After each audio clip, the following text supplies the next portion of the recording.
Hello and welcome everyone to the part 2 of 5G security architecture with mitigation strategy session. My name is Taha Sajid. Before I begin, I would like to thank all of you for your feedback, comments, suggestions, and also a big thumbs up to all of you who have subscribed my channel.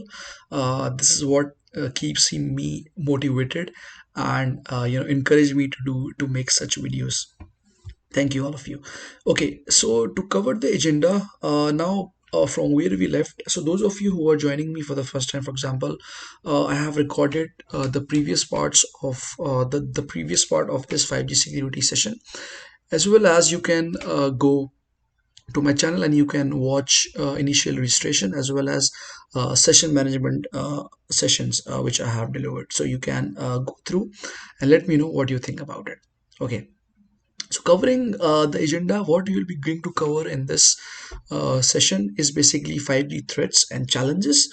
We'll be going through intra-domains with respect to what are the key threats between the NE's equipment and what are the OM security threat analysis.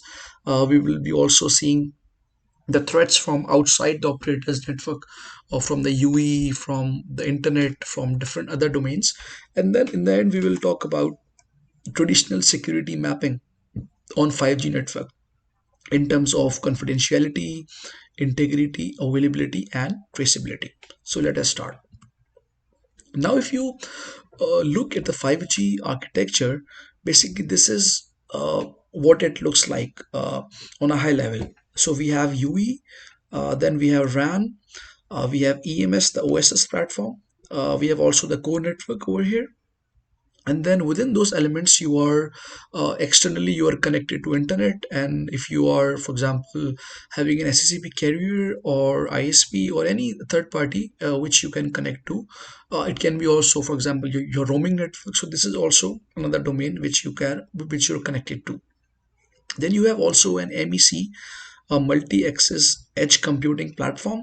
It can be also, for example, an AWS wavelength or hyperscalers, which are giving you basically the edge computing facility.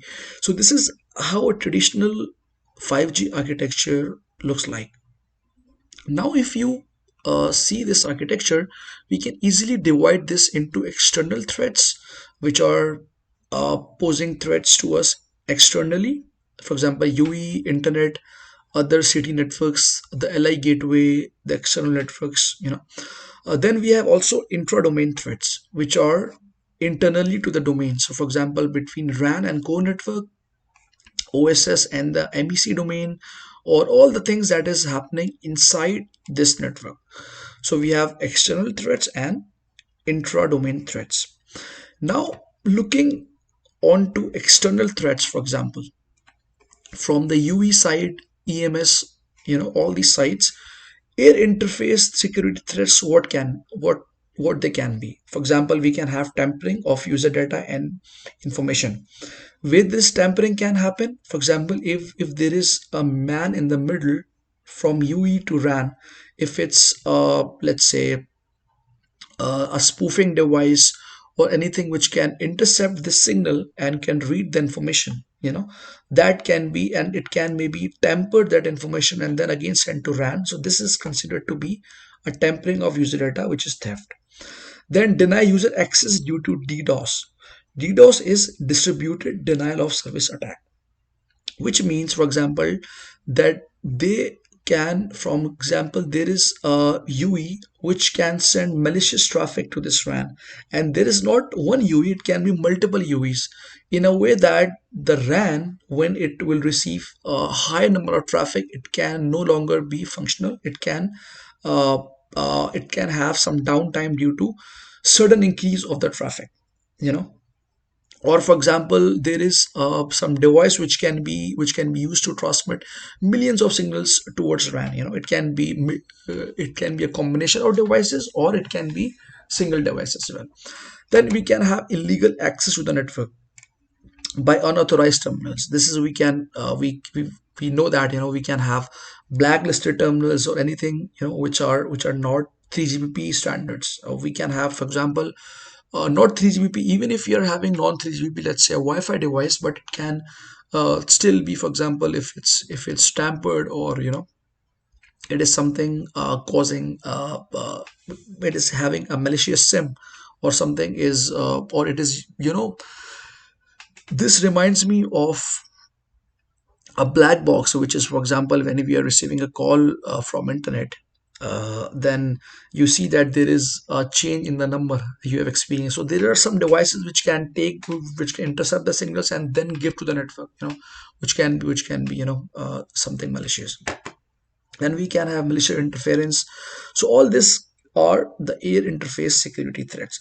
Then we have internet security threats as well, in terms of leakage or tampering of user data during transmission, spoofing network applications. For example, if there is you know uh, some HTTP server that you are reaching to, that server, once it's sending back the traffic, it becomes if it's become compromised, then you don't know that whether it's a legitimate device or it's a fake device. So this can maybe send some malicious ping request, which can hamper your network. So there can be a number of ways that the device can be spoofed. Then we have unauthorized access to exposure APIs. So we have different internet security threats as well. Now, when it comes to roaming security threats, what are they? Let's have a look. Leakage or tampering of user data during transmission, foreign transfer, operator and service rejection. If you are, for example, roaming in a country, or you that network is not accepting your traffic, or there is some steering that can take your traffic to which and towards the network which is compromised. So there can be roaming threats as well. Now, security threats of external access to EMS. So for example, here, leakage of sensitive user information during transmission. So for example, if you are having an EMS platform and there is an OM client which is accessing your network, if this client becomes compromised, so they can steal your private information from the EMS platform. This is also a threat for us. Malicious operations by unauthorized users, web attack, SQL injection. This is also one form of the attack, in which there is a malicious payload which is inserted in a web server, and that server is accessing a DB. So that malicious payload from the web server can easily enter into the DB. So that is what the SQL injection is. So we can so why we are telling you all of this, just to make sure that when you are architecting or designing your network, you need to be careful from all these attack vectors, and you have to put or take appropriate measures if you need to control, if you have to prevent from all these attacks. Now, also there is one fifth point, which is lawful interception security threats. It can be illegal interception, gateway access, leakage of the intercepted target ID. So whatever the LI gateway is taking the information, took information. For example, it is asking to track one number, or we need to give the data content to this LI gateway server. It can be any request which is coming from the LI gateway, but how do we know that the request coming from this LI gateway is legitimate? Or it's not compromised? So there can be numerous threats which can occur outside the operator's network. So what level of, because there is also one element or one thought that is coming into your mind, that how we can protect our network from all these attacks. So then the best way, or the best approach I would suggest, is to do the risk management of this of your network, in terms of what threats are have the highest probability of occurring, it which attack can gives you more impact. So you have to quantify all these attack vectors and then make a qualitative decision that, okay, this is causing me the highest threat. So for example, anything related to this interface, which is when the UE sending information to RAN, it can be personal information. So if you are having readable, if you are considering if you're not encrypting this traffic, then it means that any data that can be taken from here can be readable, which can gives you, for example, GDPR issues.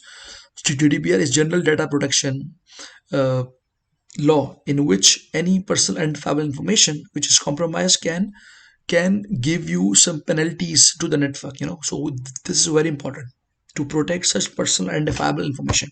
So this is how you can measure that what should be my uh, what should be my highest priority in terms of putting the control. You have to have a solid business case, because and then you have to have a roadmap that what attacks you will be preventing, or you will be preventing in future, how will you mitigate it. So you have to have a roadmap for this thing. Okay, now intra-domain threats among UE within any. So for example, SBA threats within the 5GC. This is, I mean, the in a point that if, for example, NRF is compromised or AMF is compromised, any of the elements, any of the NFs within the 5G network is compromised, and what you will do about it. So for example, looking at one, DOS attack occurs on NRF. As a result, services cannot be restored or discovered. So for example, if your NRF is compromised, then any NF which is registering its NFP profile into NRF cannot do so. Cannot be registered or discovered, which means that you have to have a redundant NRF, or you have to have a mitigation strategy that if your NRF is compromised, what you will do. You have to have some other means, or you have to have a static discovery mechanism, maybe. So you have to think from that perspective. The second point, attackers imitate NFs to access unauthorized data.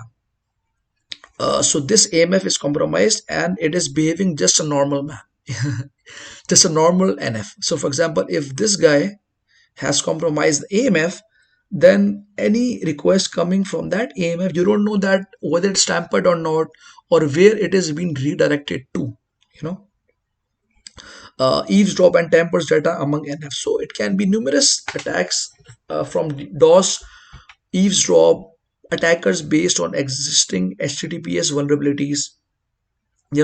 So for your go-to point is, for example, that how to approach this. As I told you, that you have to design your NFs considering that what attack vectors, if your NFs are compromised from any of these attack vectors, how that would be responded to, and how that attack would be isolated, in terms of that it should not spread, or it should not make others NFs hampered. So this is, you need to think about it while designing your architecture. Okay, then you can have threats within MEC in terms of malicious apps attack MEC or UPF VNFs. Resource competition among app traffics, other apps. For example, if there is one resource which is highly utilizing the traffic, or it is being highly consumed, what about the other resources? So you have to have, for example, a load balancer to equally distribute the traffic to, or you have to have some monitoring in terms of which can tell you that if one app is consuming all your resources or not. Then we can have unauthorized third-party application management and ONM. This is also you need to take care about all. You need to also take care for all these, from all these attack vectors. Then threats among the 5GC MEC Gnode B, which is can be data eavesdropping, data trampling, unauthorized access. So this is all your attack vectors you need to protect your network to. And why we are basically going through each and every attack vector, because this will help you in your threat modeling exercises. Because okay, so what is threat modeling? If you're hearing this for the first time, this term, okay, threat modeling means that you will model all the threats in your architecture elements to assess and to identify the vulnerabilities, that what could be the vulnerabilities, what could be the potential vulnerabilities that you need to protect your network from. Okay, so if you don't know that what could be the potential threats, that then you cannot put appropriate controls or appropriate measures to to protect from those attacks. So in this way, if you know all these attack vectors, you will be putting maybe defense in depth strategy that you will be protecting. For example, if there are 10 threats, you are protecting, for example, in your first roadmap, you're protecting from four highest threats or highest severity threats, then you will be protecting from three. So in this way, once you will be putting your controls, you will be building the defense in depth strategy that if uh, your network becomes compromised from two attack vectors, then you will be having some sort of you know uh, uh, some sort of control behind those layers in which can protect you from some other attacks. You know what I mean. So this is how and why it is important to learn all these attack vectors. Okay, looking into the intra-domain key threat analysis for NEs and equipment, we are having threats to software and hardware security in terms of unauthorized access to equipments via physical interface, unauthorized operations on NEs, or unauthorized software replacement or malicious software implementation. So any threats to software, which can be, for example, the software is taken from third party, which is having a malicious payload inside the OS. So you have to make sure that anything related to your software and hardware needs to be well taken care of in terms of security handling. Then threats to data security, threats to slice security, threats to cloud security. So these are the key threat analysis for your NEs and equipment. It can be intra-domain, which is inside your network. You don't have to worry about some external threat. This is all inside. So what devices you're having in terms of your hardware, software, your data centers, if you are having a network slice and you are giving one slice to your B2B customers, how you are protecting that slice in terms of confidentiality, integrity, availability, all those what you have studied. So you have to think from, let's say, an attacker's wearing an attacker's hat, that okay, where your in which domain your network can be compromised. If it become compromised, how can I protect it? What mitigation strategies I'll be having? So in this way, you will be in a better shape in building your architecture once you are moving forward. Okay, for inter-domain OM security threat analysis, in which if you're having your EMS platform, you're having a client access to your EMS platform. It can be OSS, U2000, Huawei used to have it, and then it can be NetScout or NetAct or anything from Nokia point of view, or anything if you're using any vendor, any EMS platform. You have to make sure that the user privacy leakage or logs deletion tampering, who is accessing your EMS network, has to have proper access policy. You have to have a rollback access about who is accessing, what commands he is running, and if he is running any commands, that needs to be monitored to make sure that there is no escalation of privileges that can happen. If there is any passwords, admin passwords, then it should have a multi-factor authentication.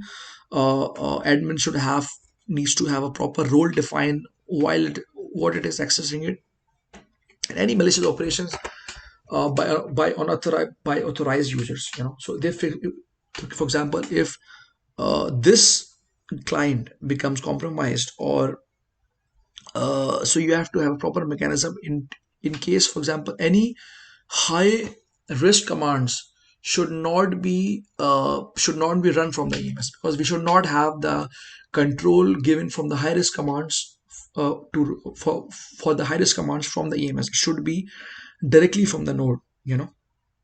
And for example, any gene would be malware implementation, so you have to have a firewall which can allow all the traffic inside your network. So you have to, once you will size down your domains, once you see what are your domains in your network, who is accessing it, what type of traffic is entering into your domains, then you will have an idea about what information to protect and how to protect it. Okay, now jumping on to the traditional security mapping onto 5G network, which is very important. Why? Because uh, there is a catch that when it comes to security, usually you don't have a dedicated 5G security team in your operator or in your vendor. Maybe there are some people coming from the traditional security background of networks. So you have to have them thinking that, okay, these are the basic principles that we are having: access control, we have confidentiality, we have availability. So these are the fundamentals.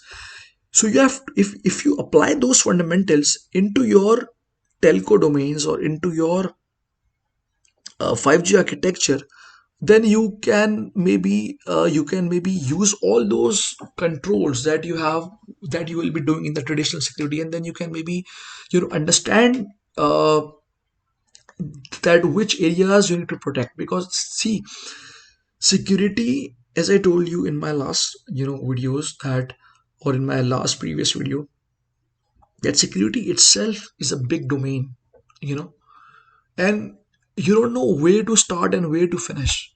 You can easily you can easily get yourself lost. So it's better to think from the traditional security point of view in terms of what are the fundamentals and how I can apply those fundamentals, how I can apply those fundamentals to the network, and how I can protect it. you know so similarly, just to give you a comparison here, is unauthorized access and unauthorized operations. So here's the EMS terminal which is compromised, and this user, by compromising this EMS platform, can access to the AMF platform, UPF, and also access to the NEs. Since this EMS has an access to the NEs and the AMF. The threats, what can be the threats? Unauthorized access to the NEs or unauthorized operations on NEs. Example, modifying configurations.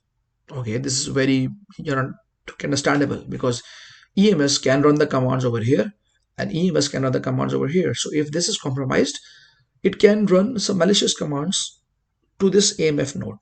Okay, so this is a threat. How you can protect this threat? By applying a role-based access control and having good password management and setting up least privileges. Now, what is rollback access control? Anyone have any idea about this? Okay, so role based means that if my administrator is using it, if I have to set up different roles for my different users. Administrator, user number one, what role he's having? He needs to have write access, he needs to have read access. Okay, for the write operations, what are the write commands he can run, or what are the read parameters that he can have an access to? Then, if it's a normal user, he should not have a write access, he should have only the read access. So this is how you define roles, then give them permissions. This is what role based access means. Password management, how much password length that you are keeping it. If you're keeping it, for example, 6 bytes or 6 characters, then maybe a brute force attack can easily compromise your 6 character password, words character, by easily guessing it. What can you can keep? So it's better to have a password management policy, that what are the lengths, the complexity, and the rotation policy also. Then the least privilege principle, that anybody who is accessing or who has a user on the account needs to have only those commands or only those operations he need to be allowed, which what based on his job duty, based on his role. That if he, for example, if he's from the R&D person who is only be responsible for analyzing the rules, uh, analyzing the logs, then he should not be given the right access. Okay, just basic operations, what his job requirements are. Okay, what you can do, you can set up the password management for the administrator.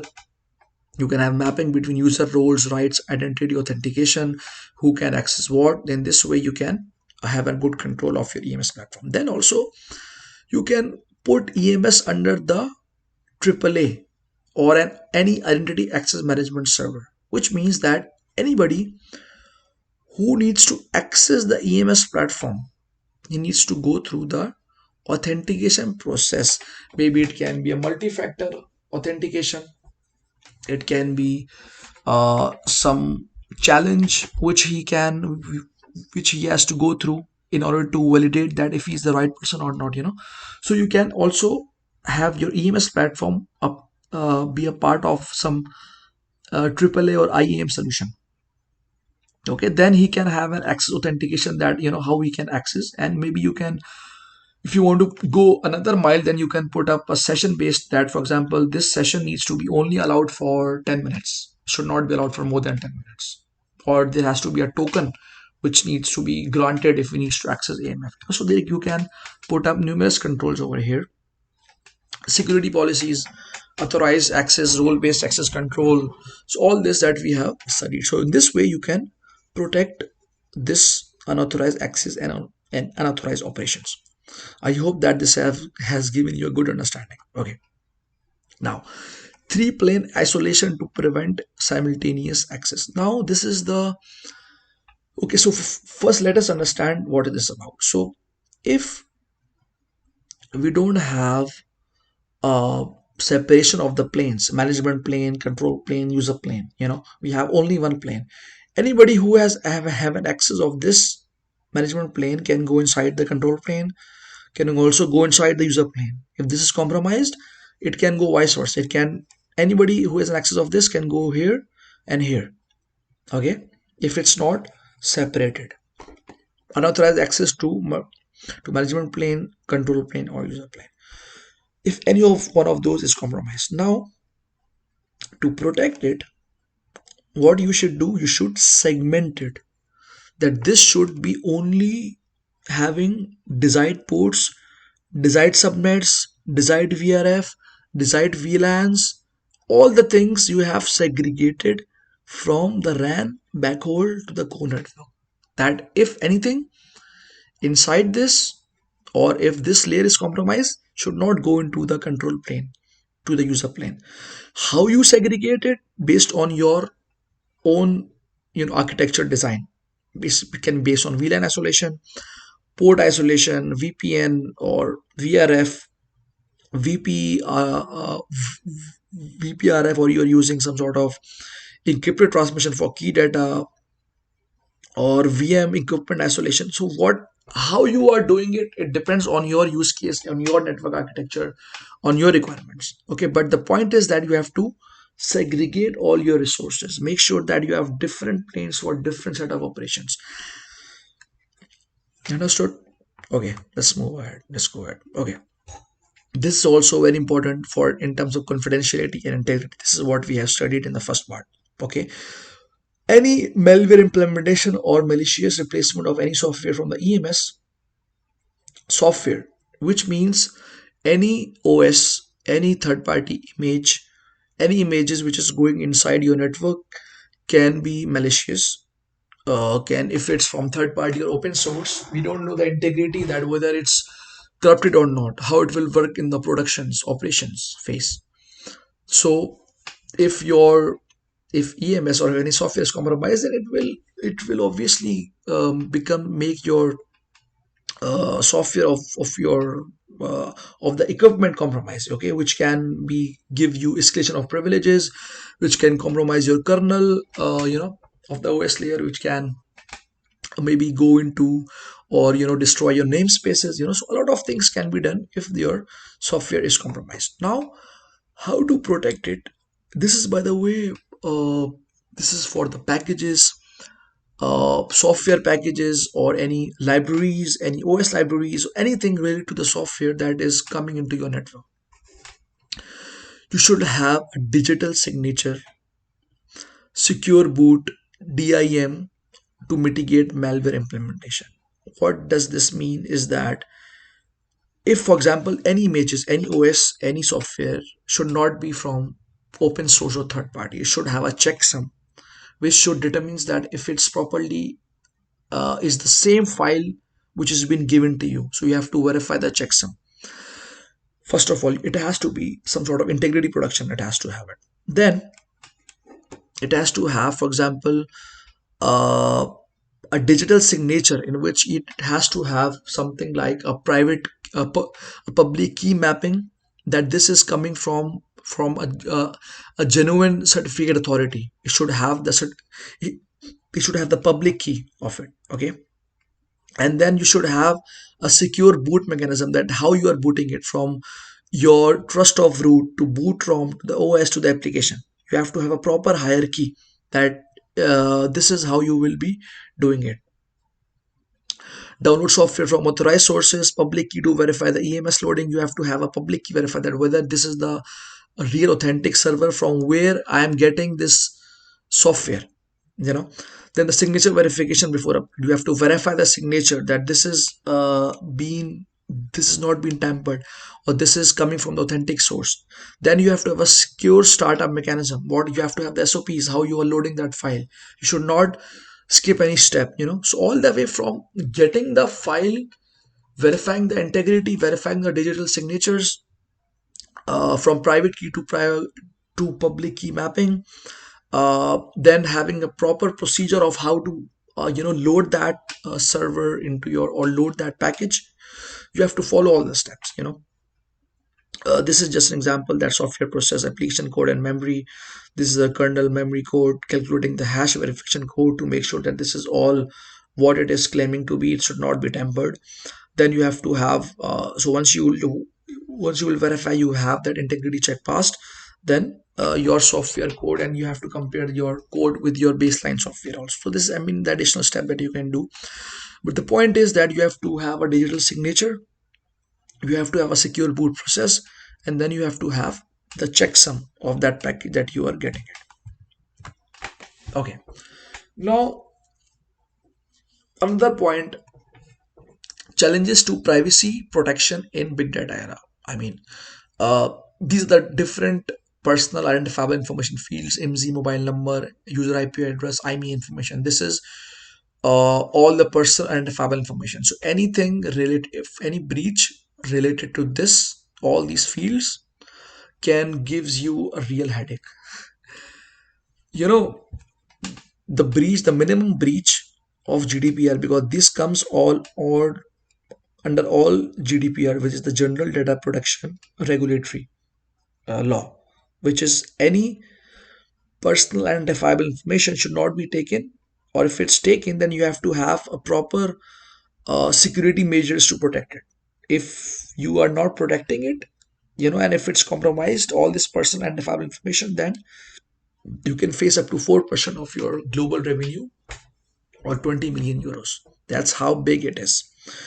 So make sure that what all this data, where you are storing it, how you are processing it, and what security measures that you are having to control this information. This is very important.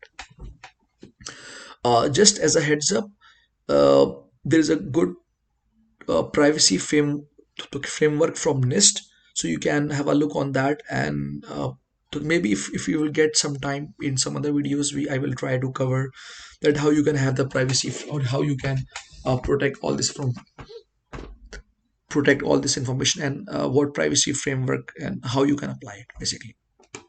Okay, so the rule of thumb is, you have to have the proper architecture flow, how this information is flowing inside your network, where it is storing, what nodes are processing it, and how you are protecting it. It can be encryption, it can be putting it in a vault, it can be role-based access to those nodes which are holding this information. All this really depends on that, what risk management framework or privacy framework you're following it. Okay. Anonymization is one way of protecting it. Retention period mechanism, enhanced privacy protection. So for example, if the EMS and WebLMT, anonymization is basically is not in a readable format. Basically, it should be encrypted format, it should be anonymized. You should be having some key which is encrypting this information. Then you have to have some sort of retention period, that how long you are retaining this information. If it's all privacy information, then you should not be retaining it for a longer period of duration, or you have to have some archive mechanism, so basically, if you're storing this information, you can have log, chr, trace, all everything related to this, and this all information can be inside the log, chr, trace. So this will be equally important for you, that how you are storing and processing this information as well. So as I told you that, take proper measures. And so first of all, you have to have a clear visibility that how the information, how this privacy information is flowing across your network, where it is being stored, how, what security measures you are doing to protect this information, who is accessing it, all these things you need to put up into your consideration. Okay. Then this IPsec promotes transport security. So for example, attackers eavesdrop or tamper, so anything which is, for example, going from your gnode B to your user plane to your UPF, then to your internet, anything which is, for example, going which is, any information which is passing through two nodes, which are coming from, let's say, gnode B to your UPF, or any external network to your router. You can have an IPsec tunnel to have an confidentiality and integrity checks on top of this information. So security gateway has a built-in IPsec functionality. So this is, okay, one of the things. Now, from the gnode B, this is the major point. So for example, if you are protecting N3 or N6 interface, the best you are, the best bet for you is to have the IPsec installed or set up between your nodes from gnode B to core network. If you want to protect from unauthorized access, spoofing attack, tampering, anything related in this path, which is the N3 interface from gnode B to core network. How you can protect it? By setting up an IPsec tunnel.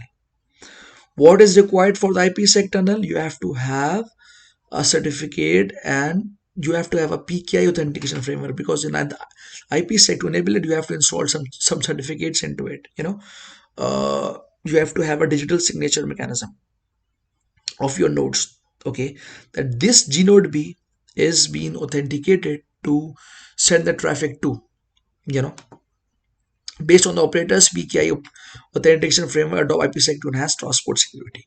Now, the certificate authority, if it's RA, a regional authority, or anything which is generating the certificates to you, that has to be whitelisted first. Okay, then there has to be a IPsec tunnel, which is encrypting the GDPU tunnel traffic. This is important. The GDPU tunnel traffic, or all the traffic passing through the N3 interface, needs to be encrypted, needs to be properly, isolated, and you have to have an integrity checks also, which is enabled in your IPsec layer once you are setting this up, and this is how you can secure your user plane. Okay. Moving on, just last example of this confidentiality integrity for eavesdrop and tampering of data between your NEs and EMS. What you can do, you can then use the Cobra over TLS or SFTP server. This is the FTP. You are usually, taking the logs from the EMS server to your clients. You can maybe some alarm log, something. You have to use SFTP server for that, and use TLS for that communication for the layer 4, communication. Then for SFTP also, you have to have the proper mechanism that who is accessing the SFTP server, where the passwords or where the secrets are stored of accessing it. So you have to set up your SFTP server also. It should not be only FTP. This communication is properly should be authenticated and encrypted. You always use TLS or SSH to uh, on your communication path from your client to EMS platform. This will gives you a better way, or get better protection way to protect from any of the attacks. Okay, this is the availability part.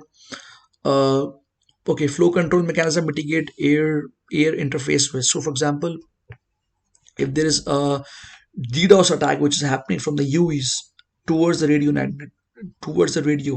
node, okay, IoT terminals can be easily hijacked to launch DDoS attacks. So as I was explaining you earlier, that there can be some multiple UEs which can be compromised, and if they're launching an attack to you, how you can protect it? So there can be the number of ways that you can protect from such attacks.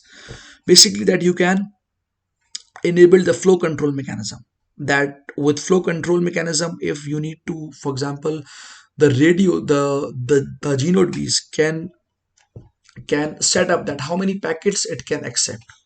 Okay, what is the maximum data rate that it can accept, or the maximum packets that it can accept in for the uplink, or the downlink traffic that it can send to. And if that size, or if that limit exceeds, it can maybe block the packets. And the resource, for example, the gnode B has to monitor the traffic coming into it. If it exceeds that traffic, which is allowed traffic only, then it should be generating some alarms, or it needs to block those traffic. This is how you can protect from this DDoS attack coming into your gnode Bs. Okay, this is by enabling the flow control mechanism. And also there is also an integrity check which is enabled over here, in which it can tell you. So for example, when we are studying the authentication procedure in 5G, AK, it gives you you can derive the confidentiality and the encryption and integrity keys, in which you can have your traffic encrypted as well as integrity checked. Also, on top of it, you can also enable the flow control mechanism to protect from such attacks. Okay, firewall against Raspberry DDoS attack. Yeah, this is also you can do it. So for example, if there is a DDoS malformed packet attack on your port of base station or core network, this is some malicious person who is having, sending all the traffic, all the malicious traffic from this router towards gnode B or your core network. How you can protect it? By basically configuring an ACL inside your gnode B, or even in your 5G network nodes, in which that access control list you can set up, that which source IPs can give me the request to, can send the request to, what are the ports. Basically, you can filter that what requests I can accept it. You can set up your ACLs. This is, I mean, the extra step that you can do. And if your gnode B supports ACL functionality, then you can set up that what is the normal traffic, what is the malicious traffic, and what is the illegal traffic, and any illegal flows can be dropped. Okay, so ACL mechanism is one way of protecting also from the DDoS attack. You can have the packet filtering also mechanism enabled over here, which can also protect you from such attacks, and any normal traffic can be passed over here. Okay, this is just, I think, the last topic of our video. I think I have, it's a long video, but I think it's really beneficial to all of you.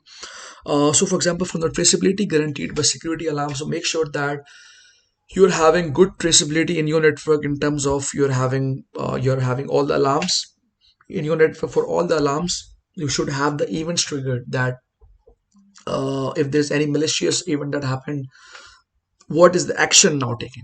If it's for example, device is compromised, then that should not be that should be isolated, should not have the attack spread into other nodes. Okay, so this is how you can protect it, by enabling security alarms and events. And it's a good idea to, the logs that you are having for your faulty logs or error logs, you should have something like all those logs should be taken from the SFTP or pull up into the SFTP server, and that SFTP server needs to be go to some SOC department, which can analyze all those logs, which can gives you a better visibility about what's going on inside your network. Okay, centralized log management. This is what is talking about. I've explained that who is accessing your network, what is being accessed, all those requests needs to be properly monitored. And then Auditable security events, you have to have some audit about on your security events, which means that you have to have a proper fault management mechanism. What security events are happening should not be modified or deleted. Auditable startup or shutdown of the system or application. So you have to have make sure that all the access to your nodes, system accounts, service accounts, all the accounts needs to be properly audited, and this is how you can make sure that your network is traceable with all your logs and actions. So that's about it for this session. I hope that you have enjoyed this session and you have gained a lot of information. Please, I'll be waiting for your feedback, and those of you who have not subscribed my channel, I encourage you to subscribe it. And also, if you think that this information is really it has been really useful to you, feel free to like this video and share it to your and share it with your friends.